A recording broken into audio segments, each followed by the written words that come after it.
Hope you're having a good day. Ooh, multicolored card time. This is where it gets exciting. Now we get multicolored cards. All right, let me take another drink because I know I just took one, but my throat is really. Ugh. How's your day going, Luna? I hope you're having a good one. Right. Alania Divergent Storm. A 5-mana 3/5. Whenever you cast your first. Doing amazing. What about you? Happy Wednesday. Happy Wednesday. I'm doing pretty good. I'm just reviewing the next Magic set because I'm going to the pre-release on Friday, so we're going to go play this new set before it actually is fully released with a bunch of other people at the game store. So you've got something for me? What's that?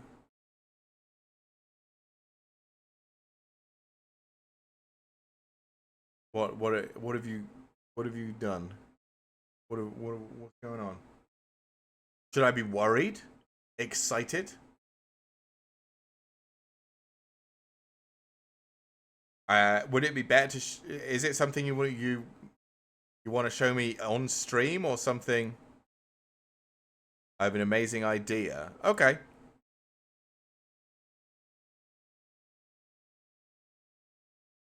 You should be excited. Okay. I'm excited.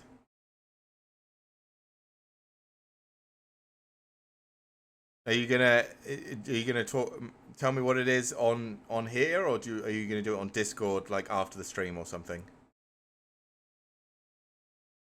Because I should really be reviewing the Magic cards. This doesn't end well. We'll see. I'm gonna go back to reviewing the Magic cards for a little bit. Right.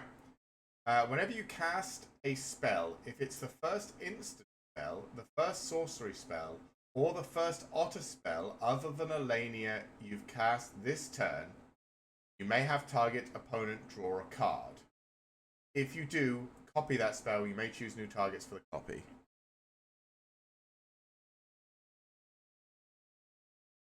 For emotes, I'm excited to share the idea. Hope you are too.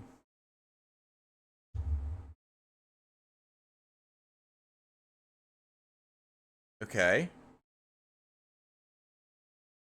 I see emotes. The midge flower. I haven't chatted in like 2 hours. No worries, trees. I've been working through it. That's all. But again, Luna, I'm not looking to purchase any emotes at the moment. Like I said, maybe in like 5 to 10 months when I actually get a payout from Twitch or 2. But for the time being, I'm really not looking for any. But thank you for thinking about me. Anyway, what do I think of Alania Divergent Storm? So she lets you copy spells essentially for free. Is that good? Yes. How good? Don't know. It's in blue and red, so you're probably not running black as well, so you're not like, copying just black removal spells. And your opponent gets to draw a card, but I mean, there is a lot of ways you could kick this thing into overdrive, right?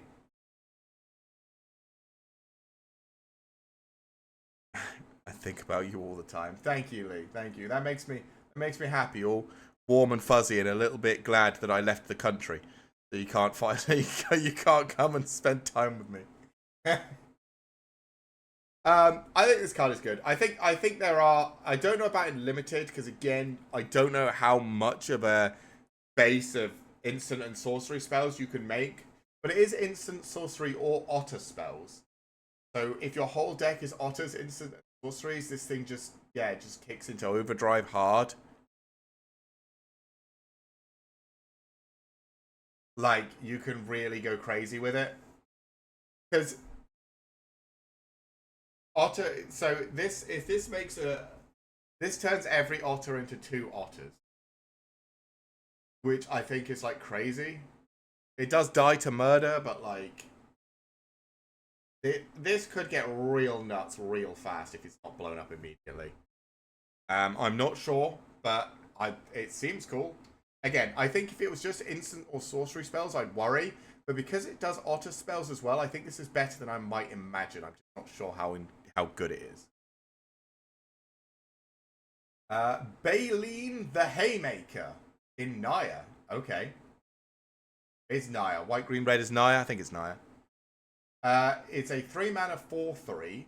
Tap 2 untapped tokens you control. Add 1 mana of any color. Tap 3 untapped tokens you control. Draw a card. Okay, these aren't creature tokens, by the way, so food and shit like that would work for this. Tap 4 untapped tokens you control. Put 3 +1/+1 counters on Baleen. It gains trample until end of turn.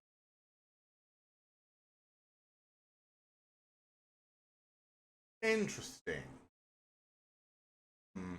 I mean, this could be pretty good. I mean, so white is mice and rabbits. Green is mice, rabbits, and squirrels. Red is mice again. So I guess you're looking at like some sort of like mouse rabbit token deck. And then the green, you probably just have like, you splash green for this. But I mean, tap 2 tokens, add 1 mana of any color is pretty good. Tap 3 tokens, draw a card is pretty good, because you can do it at the end of your opponent's turn. You can just tap everything, every token you didn't attack with, and draw off them. And then you can just pump this thing out of its mind, right? Because there's no limit. So if you make like, if you have like 10 tokens, you can double pump this and give it +6/+6, and they're counters, so they hang around. Make it a 10/9 and just start bashing your opponent's head in with it. I mean, I don't know if it's good, but I'd play the shit out of this card.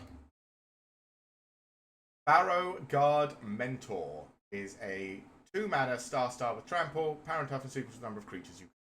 So it's at least a 1/1 with tokens. It gets big. These cards are always pretty good.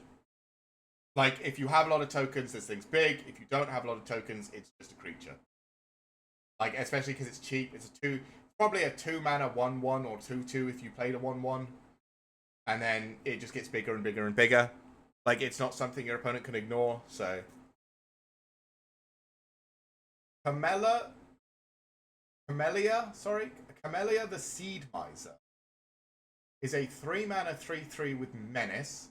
Other squirrels you control have Menace. Whenever you sacrifice 1 or more food, create a squirrel token. You can tap to forage, so sacrifice a food, which will make a squirrel. Put a +1/+1 counter on each other squirrel you control.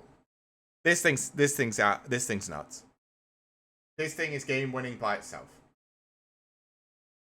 So you have this and 1 food. You play this, and then you sacrifice the food. Like, next turn, you can sacrifice the food, make a 1/1. The 1/1 becomes a 2/2. And then, essentially, if you have squirrels or ways to generate lots of food, this can make an army by itself. And pump them all. Like, this has to be good. And once you run out of food tokens, because you've turned them all into squirrels, you can still forage, because you still have cards in your graveyard. This is really good. Cindering Cutthroat. 2 and a Rakdos. So 2 red or black. Cindering Cutthroat enters with a +1/+1 counter on it if an opponent lost life this turn. So it's 4/3. And Cindering Cutthroat gains Menace until end of turn for 2. Not bad. 3 mana 4/3 that can give itself some form of evasion. I think I like it. I think it's good. I think I'm a fan. Yeah, I think I like this card. Just a good aggressive Rakdos-y thing. Yeah, I think I'm fine with it. Clement the Worry Ward. A 3 mana 3/3 Vigilant.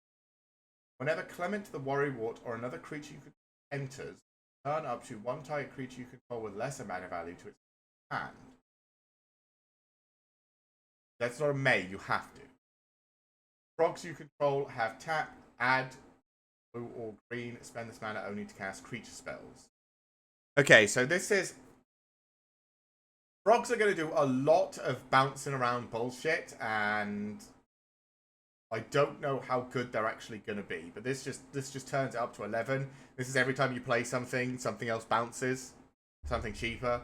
We saw that 1 mana frog that lets you put a +1/+1 counter on something and gain a card, gain a life. So you're just going to be like, play that, anything else, it comes back. Play that, anything else, comes back. Play that, anything else, it comes back. Just going crazy with it.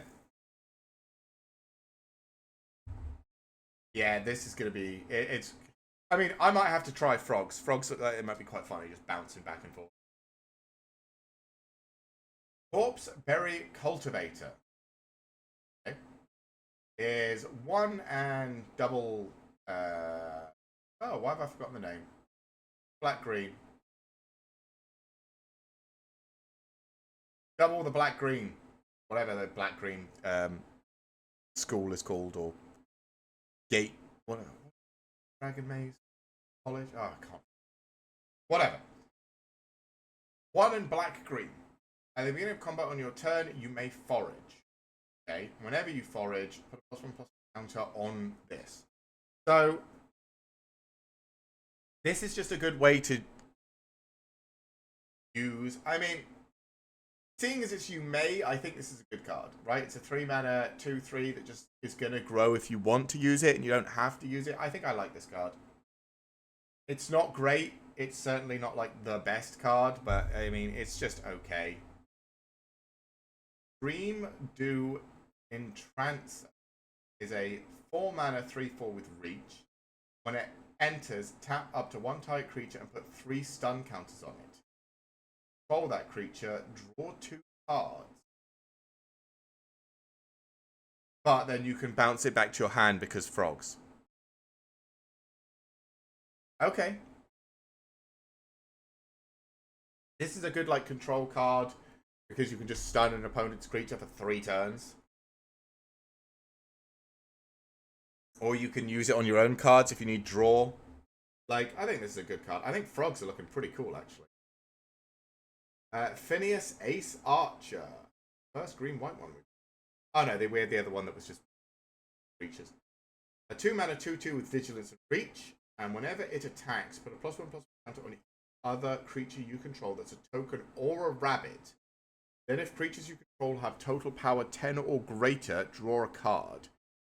Okay, this gets out of hand real fucking fast. Like, you flood the board with, like, rabbit or token mice or something, and this gets fucking strong. Jesus, a lot of... That's a lot. It's got draw on it as well, and it's got vigilance and reach. Oh my... That's a good card. Fireglass Mentor. 2 mana for a 2/1 at the beginning of your second main phase. So it's no longer pre-combat or post-combat. It is now actually like first and second. So at the beginning of your second main phase, if an opponent lost life this turn, exile the top 2 cards of your library, choose one of them. Until end of turn, you may play that card. This is fine. I'd run one. Not great. Not terrible. Just like an extra draw. Sort of. Yeah, this is fine. Gev Scaled Scourge. 2 mana for a 3/2 with ward, pay 2 life, like this. Other creatures you control enter with an additional +1/+1 counter on them, opponent who lost life this turn. Whenever you cast a lizard spell, this deals 1 damage to target opponent. Okay, so if you get this guy down first, all of your lizards are coming in big. Or bigger. Which I like. This red black lizard deck is going to be fast and scary from what I can tell. Glab Calamity's Augur. Okay. Black, green, blue for a 2/4 with Death Touch. You may look at the top card of your library anytime. Cool. You may play lands and cast spells with mana value 4 or greater from the top of your library. Cool. And Surveil too, so you can put those cards into your graveyard if you don't want them anymore. This is pretty good. In Limited, think it's pretty good. You can just play your big shit off the top and get out more lands. Yeah, I think this is pretty good. Especially because it doesn't cost to do the surveil. So if you take a land off the top, put it onto the battlefield, and then you've got another land, you can surveil, get rid of that land, and then if the card underneath is a big thing, you can just leave it on top and then play the big thing, right? I think this is pretty good. Head of the Homestead. It is 3 and then white greens. When Head of the Homestead enters, create 2/1/1 white rabbit creatures. It doesn't look particularly good because it's a 5 mana 3/2, but it comes in with a bunch of tokens, and white green just wants more dudes. So I think it's actually like a decent, plays a decent part in the white green's token generation deck. Helga Skittish Seer is green, white, blue. Whenever you cast a creature spell with mana value 4 or greater, you draw a card, gain a life, and put a +1/+1 counter on Helga Skittish. You can tap, add X mana of any one color, where X is Helga Skittish Seer's power. Spend this mana only to cast creature spells with mana value 4 or greater, or creature spells with X in their mana color. Okay. I mean, this is just a decent card, right? Because you play it on turn 3. I guess if you're really lucky, you play it on turn 3. And then the following turn, you can tap it to add 1 mana. So you can play something that costs 4 or 5, which is instantly going to draw your card, gain your life, put a +1 counter on it, and then you pay for even more next turn. I mean, if you're doing like big dude stuff, this is the card you want. Hugs Grizzly Guardian. Double green, double red, X. I'm already excited about that. He's a 5/5, so bare minimum he's a. Can you make X 0? He's a 4 mana 5/5. When Hugs Grizzly Guardian enters, exile the top X card of your library. Until the end of your next turn, you may play those cards. You may play an additional land on each of your turn. Okay. So this is, you know, either a 4 mana 5/5 that you get to play extra lands each turn, or like a 5, 6, 7, 8 mana for him to get a bunch of cards off the top of your library that you can play after. I think this guy is good early, great later. So I think this is good. I mean, we've gone through a bunch of these cards, and they've all just been all of the multicolored cards are just seeming very good. The infamous Cruel Claw. 3 mana 3/3 with Menace.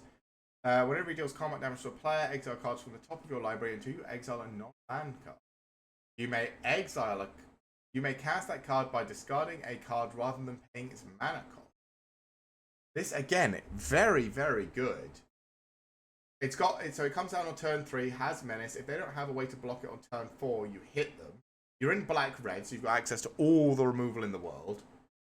And then you can just flip cards from the top of your library, and if you find something you actually want to cast, you just discard a land and play it. This is very good. Junk Blade Bruiser. 5 mana 4/5 with trample. Whenever you expend 4, it becomes a big dude. 5 mana 4/5, not bad. Compared to like the rest of the set at least. I don't think this is that good, but it's fine. If you play another one, it triggers expend 4. Oh my god, my throat. Ah.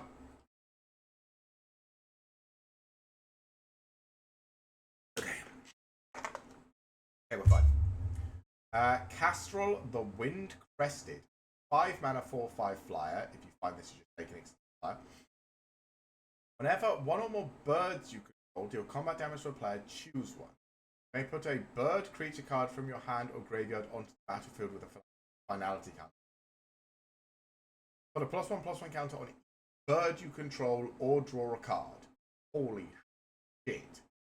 If you have this as like the top end of your bird deck, your white-blue bird deck, this is gross. Because you can draw cards if you need more cards, if you're running out of cards in hand. You can just pump your bird field if you're going for the kill next turn. Or you can just return birds from your graveyard to the battlefield. This is crazy if they don't kill. Lily Splash Mentor. A 4 mana, 4/4 with reach. Exile another type, for 3 mana, exile another type creature you control, then return to the battlefield under control with a +1/+1 counter on it. Activate only as a sword. More frog bouncing. Frog bouncing is real. Lunar Convocation.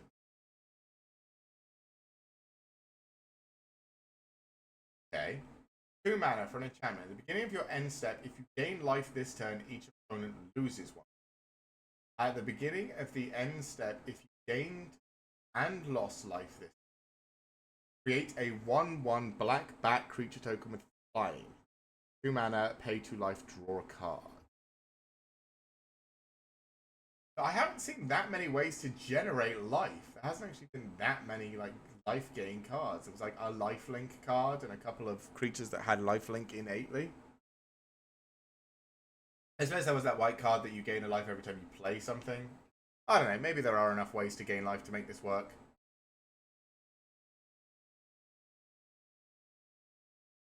You could certainly summon a lot of bats. I don't know. I think if you get this, this is probably the card that you really want in your white-black bat deck. But I'm not sure because I don't know how good white-black bats actually are. It didn't look like there was a massive weight. Yeah. No, this is probably good. I'm probably just... Mabel, Air Dragflame is... So this is the mouse. 3 mana for a 3/3. Other mice you control get +1/+1. Already good.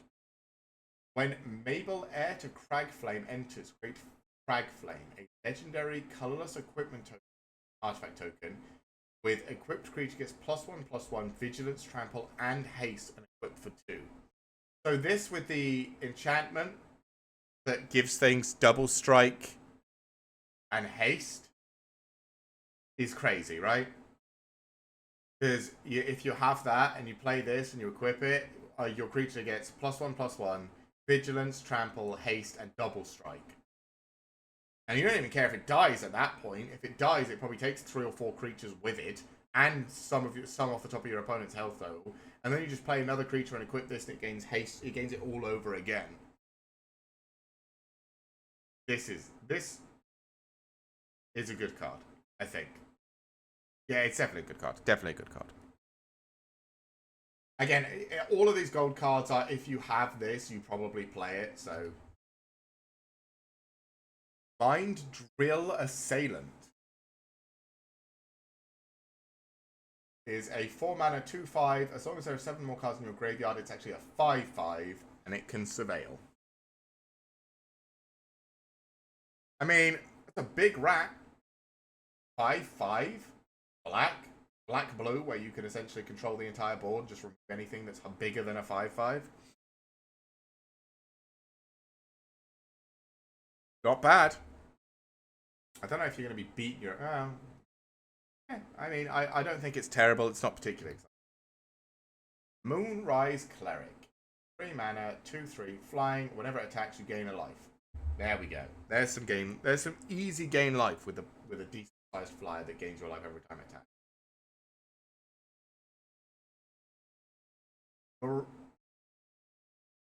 What's that? Muria Trash Tycoon? Trash Tactician. Muria Trash Tactician. 3 mana for a 2/4. At the beginning of your first main phase, add red or green for each raccoon you. Whenever you expend 4, you gain 3. Whenever you expend 8, exile the top 2 cards of your library. Until the end of your next turn, you may play those cards. I mean... If I'm not sure how much I'm triggering expend 4, I have no idea if you're going to be able to trigger expend 8.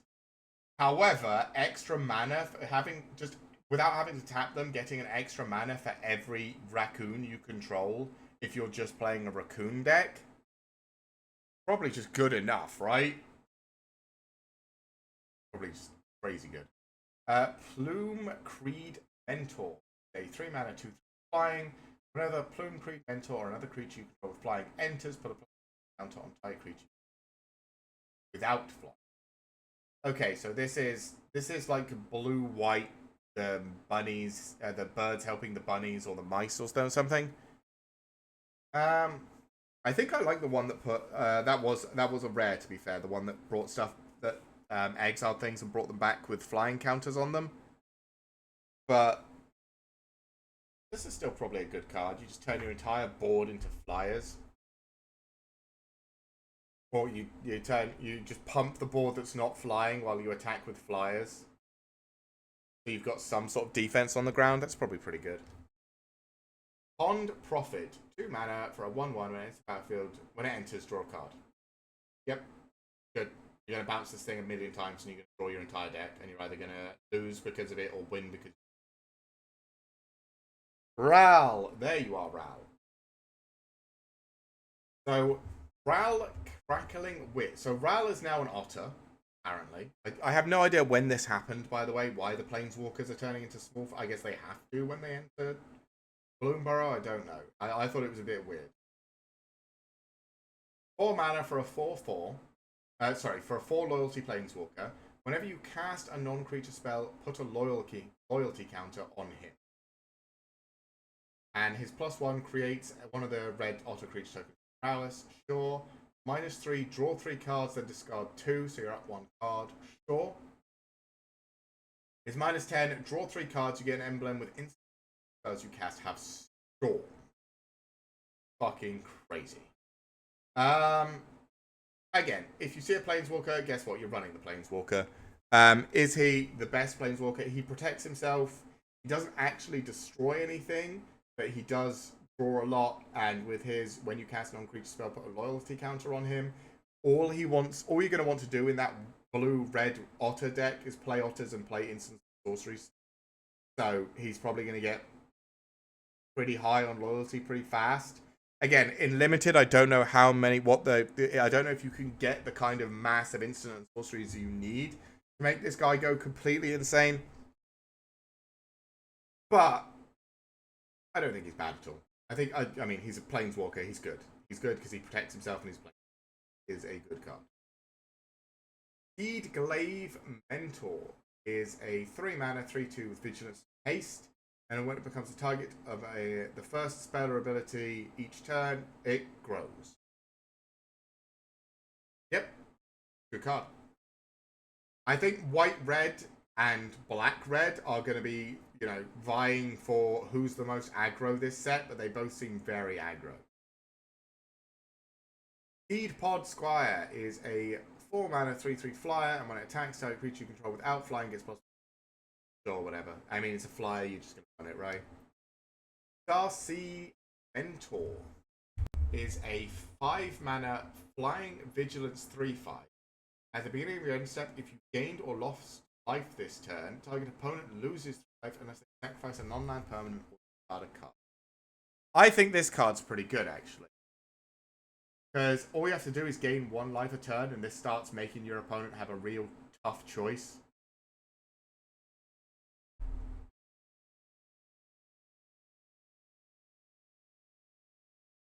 I think this guy's pretty good. Yeah, I think there is actually a good white and black bat deck. I've just not really been paying much attention to it, but maybe if I see it at the pre-release, I'll play it. Stormcatch Mentor, a 2 mana 1/1 with haste and prowess. Instant spells cost 1 less. Woo! Okay, yeah, we like this. In red blue's gonna vomit so many spells if you have them. Yeah, I like this. Play it turn 2, get a cheeky 1 damage in. Next turn, play 3 2 mana spells for 1 each. This thing cracks them for 4. And you get whatever the effects are of all those spells. There's some good, like, what was it? The 2 mana, deal 1 damage to anything, draw a card. Combined with this is 1 mana, deal a damage, draw a card, just cycles itself. I like that. Tempest Angler, a 3 mana 2/2. Whenever you cast a non-creature spell, put a +1/+1 Counter on 10%. This actually is better than I think. They're better than you might think. If you've got enough instance or sorcery spells, or non-creature spells at least, you play this, and this can be, 4 or 5 power before your opponent knows what's happening, and it's crashing them in the face. Counters, which is very good. Tide Caller Mentor. A 3 mana 3/3 with Menace. Mid? I think this is mid. And this is good. Like, everything red and blue wants to do is cast instant and sorcery spells, or otter spells. This does it, like, all of them just are good. Right. So yeah, 3 mana, 3/3 with Menace. When it enters, if there are 7 or more cards in your graveyard, return up to 1 target non-land permanent to its owner's hand. Okay. So it's a bounce creature. It's fine if you've got the threshold, otherwise it's just a 3 mana 3/3 with Menace. We just assume you've got the threshold, and then this is a good card. Rats are all about the threshold, so I don't mind it, and they have a good way to proc it pretty early, so yeah, I think this is a good card. Veteran Guardmouth. 4 mana, 3/4. Whenever Veteran Guardmouse becomes a target of the first spell or ability each turn, it gains +1/+1 against first strike, and you scry. It's a bit pricey at 4, but it is decent, I think. Like, I don't know. You play it, it's just going to sit there as a 3/4, and then maybe next turn you can pump it for 1, and it becomes, what, like a 4/4 with first strike, and you scry. It's okay. I think it's okay. Vine Reap Mentor. A 2 mana 3/2. When it enters or dies, create a food token. This is good. This is really good for this. Because it's two instances of food in itself, which I think is very good. And there's ways that you can always do the mill 4 and then return a squirrel card and you get a food token. Yeah, you can make a lot of food out of this. Bren the Relentless is a 4 mana 3/4 with Ward 2. If a creature an opponent controls would die, exile it instead. Remember, black has like 500 common pieces of removal in this set. So common or uncommon. Not really, it's got like 4, but like that's a lot. At the beginning of each end step, create X 1/1 black rat creature tokens with this creature gets +1/+1 for each other rat you control, where X is the number of creatures your opponents controlled that were exiled this turn.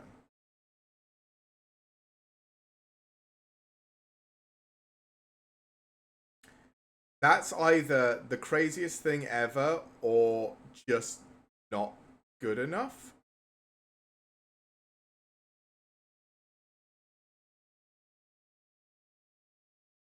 I don't know. I mean,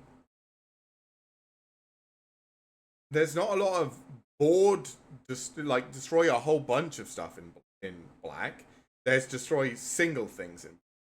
So this is going to probably make maybe 1 or 2 black rats. I guess unless you swing, and then if your opponent has to... It is at the beginning of each end step, so... Okay, maybe it's not terrible. At the beginning of each end step, I think it's okay. I think if you start winning, this thing snowballs completely out of control, but I think it's not great in itself right away immediately. At least not in limited, but I think it can be. Wondertail Mentor is a 2 mana 2/2 that you can tap for mana, and it gets +1/+1 counters if you spend 4. I like mana nerds, so I'm going to say this is good just because I'm a mana nerd and I like mana nerds. Yugar, Eater of All. A 5 mana 6/6. So this is like tied for the biggest thing we've seen. Ward, sacrifice a food. Okay, so if your opponent doesn't have a food, they can't target this. Oh, okay, maybe not. Other creatures are food artifacts in addition to their other types, and you can sacrifice to gain life. So you can sacrifice creatures to kill this thing, but you don't really want to do that. Whenever a food is put into a graveyard from the battlefield, put 2 +1/+1 counters on Yugar Eater. I like this card. So, I think this card, I mean, again, it's probably not great. Because, well, no. Because it is. If your opponent doesn't have food, they have to sacrifice a creature to target this thing. And you can probably bring this thing back. I think I like this. I think this is cool. If you see this card, I think it's very good.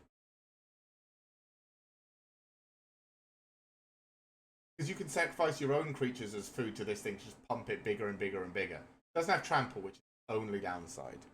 But, like, it's not bad. Give it trample. Run people over with it. Coraline Cosmos Caller. 3 mana, 3/3, flying and vigilant. Whenever a bat you control attacks, you gain a life. Okay, there's some good life. Whenever itself enters or attacks, you may pay 2 and 2 life. 1 white, 1 black, and 2 life. When you do, return target non-land permanent with mana value 3 or less from your graveyard to the battlefield with a finality count. This is a good card. Yep. Like, if you bring this in for 5 and just bring like a creature back with finality counter, like they have to, the thing is your opponent has to kill this, right? They can't not kill this. They literally are required to kill this, or else you're just going to keep bringing things back.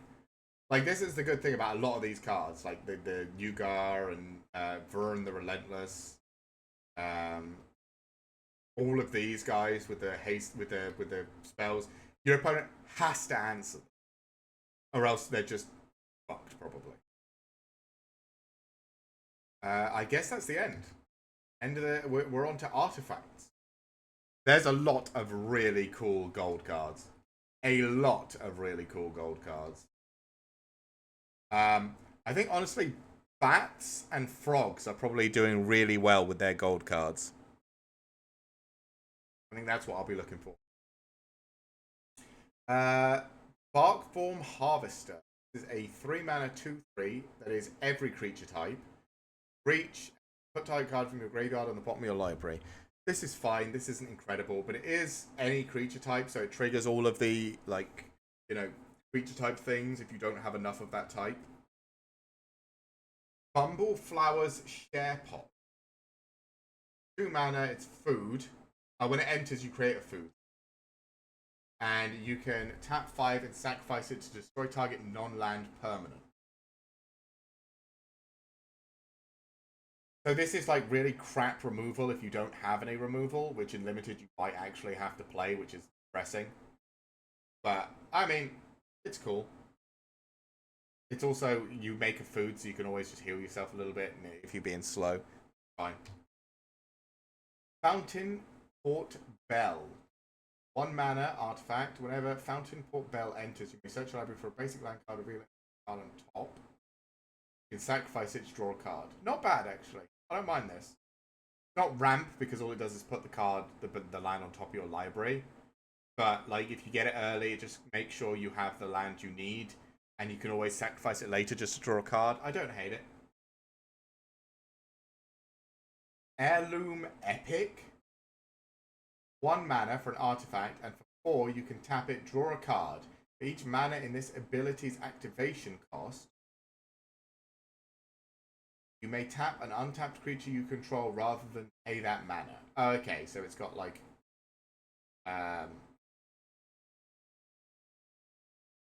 oh my god, I'm forgetting. What's it called? The one where you can pay for spells with mana, with creatures instead of mana. Convoke. Got like, not quite. I mean, it is Convoke, but it's not written as Convoke. But yeah, so this is draw a card, which is, you know, good. A little bit slow. 4 mana, draw a singular card, but you can only do it as a sorcery. I don't know. Actually, I think this might suck. Patchwork Banner. For 3, as Patchwork Banner enters, choose a creature type. Creatures you control of the chosen type get +1/+1. Add 1 mana of any color. Now, I did see this card before. And with the way BloomBurrow is set up, I think if you're in limited, I think you run as many patchwork banners as you have patchwork banners. Why? Because you're going to be running a rabbit deck, a mouse deck, a raccoon deck, a rat deck, a frog deck, a bat deck, or, you know, there's some otters, some variation of a woodland critter deck. Because that's what the whole set is based around, is that the woodland critters have their own thing that they do. This is the deck whatever creature type deck you're running, everything gets +1/+1, and I fix your mana problems. I legit think you just run as many of these as you have. I mean, I know I'm going to. Just because you name the creature type that you are playing. And this just makes... I mean, the only issue is, like, if you're running removal's better than this, and you need to weigh up how many creatures you want to play. You want to make sure you have the creatures, make sure you have removal, and then this goes in afterwards. But I still think I'd run, like, bottom at them. I think this is a really good card, in BloomBurrow specifically. It's probably also good out of BloomBurrow, but I think in BloomBurrow specifically, this is really good. Short Bow, 2 mana for for an equipment that you can equip for 1, and equipped creature gets +1/+1, has vigilance. Sure, the reach is nice. Fine. Starforged Sword. So for 4 mana, it has equipped creature gets +3/+3 and loses flying. You can gift a tapped fish so that you can equip this to a creature immediately.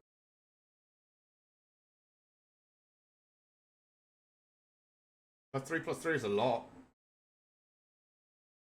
I don't know, if you're doing like a bunch of token grind and you just like play this and just start attaching it to tokens, tokens get big. I think this is okay. I don't think this is great. I think it's just... Tangle Tumbler. A 3 mana 6/6 with vigilance. That you can tap 3 and tap it, put a +1/+1 counter on target creature. Tap 2 untapped tokens you control, it becomes an artifact creature until... I think this is okay, actually.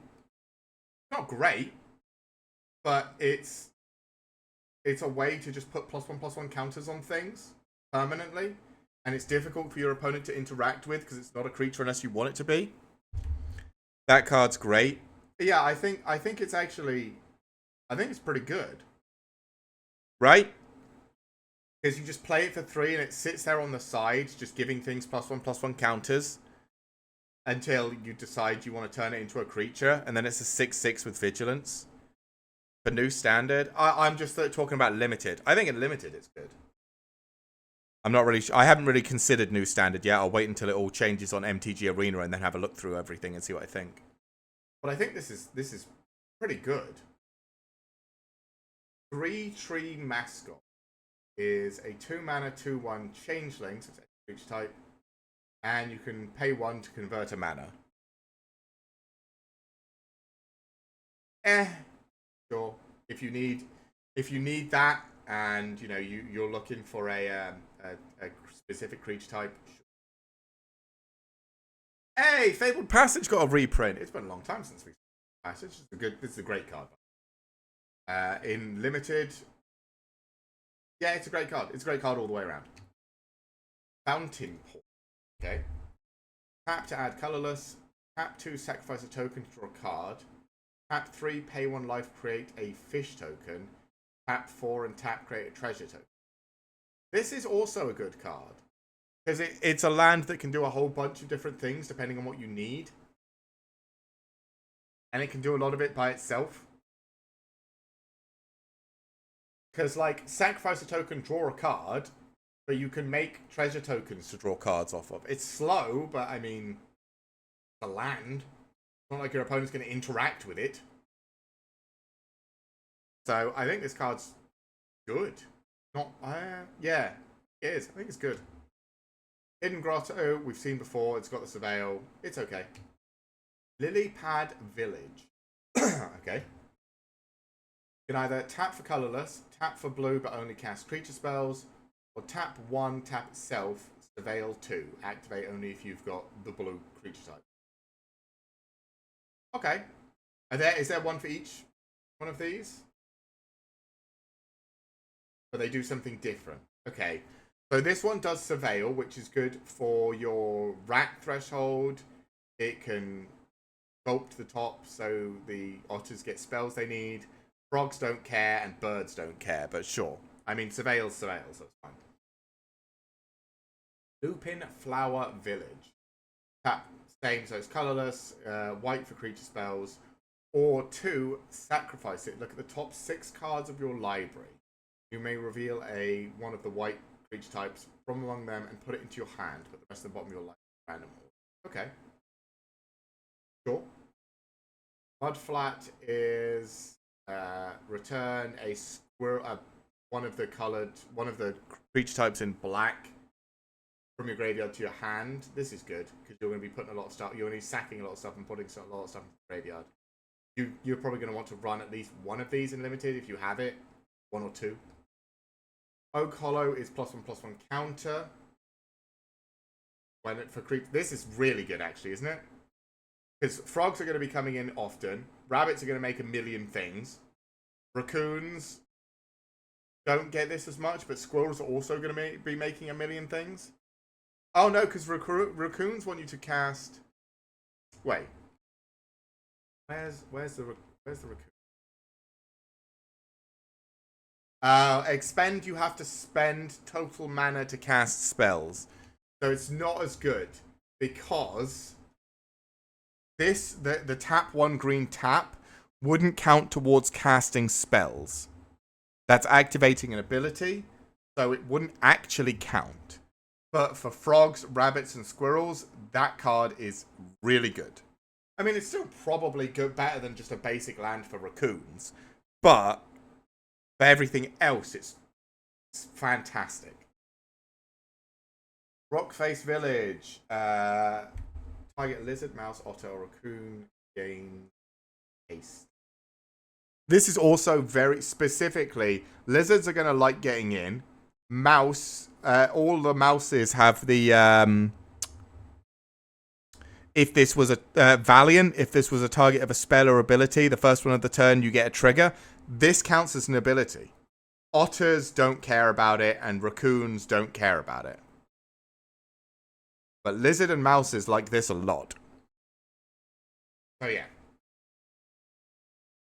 Lizard and mouse. Yeah, mice. Sorry, mice. Lizard and mice. It's just weird because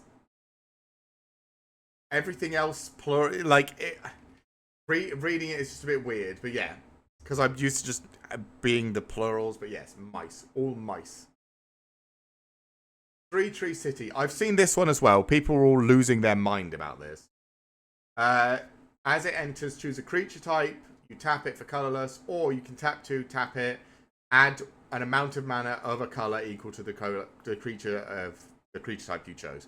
So again, because of the way BloomBurrow functions, if you have this card, put it into your deck.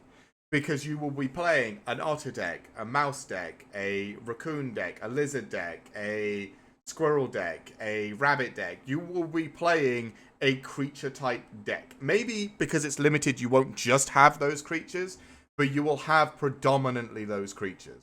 So this card is good. Uncharted Haven. Taps. You get to choose a color. Okay, sure. Ooh, full art lands. Oh, no. Wait. What's this? Summer, spring, autumn, winter. Oh.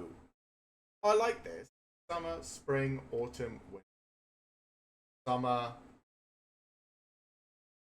spring, autumn, winter. I do like this. Summer, spring, autumn, winter.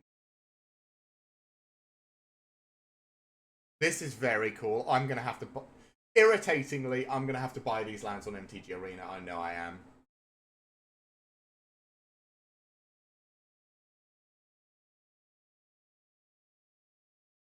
Wait. Isn't that summer? Why is that different?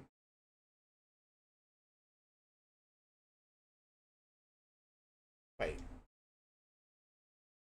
Is it no, because this is summer, right? It has to be, and that has to be spring. Is that the wrong way around?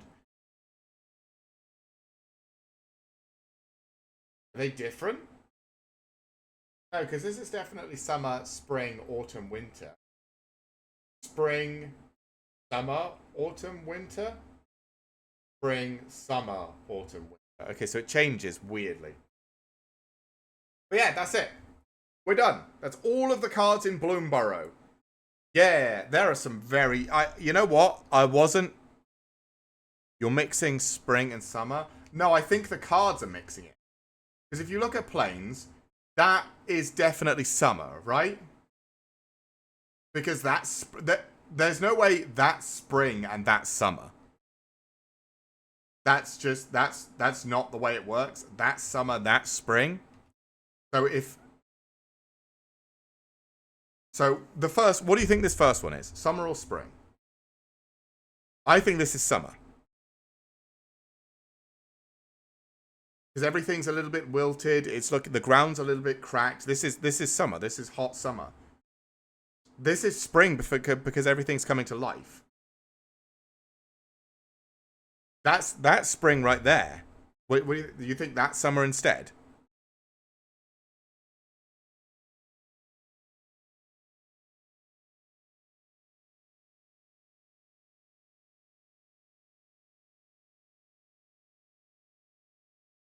I don't know. I'd say, look, also, there's the rays of sunlight. This has to be summer. There's literally rays of sunlight in this one. I think you're wrong. I think that's summer, that's spring, that's autumn because everything's fallen off. That's winter, obviously. This one, I don't really know. I don't know which to tell. I don't know how to tell which is which out of those two. That's definitely autumn, that's definitely winter.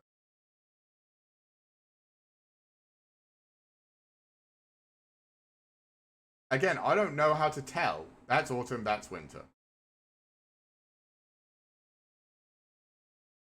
That's autumn, that's winter.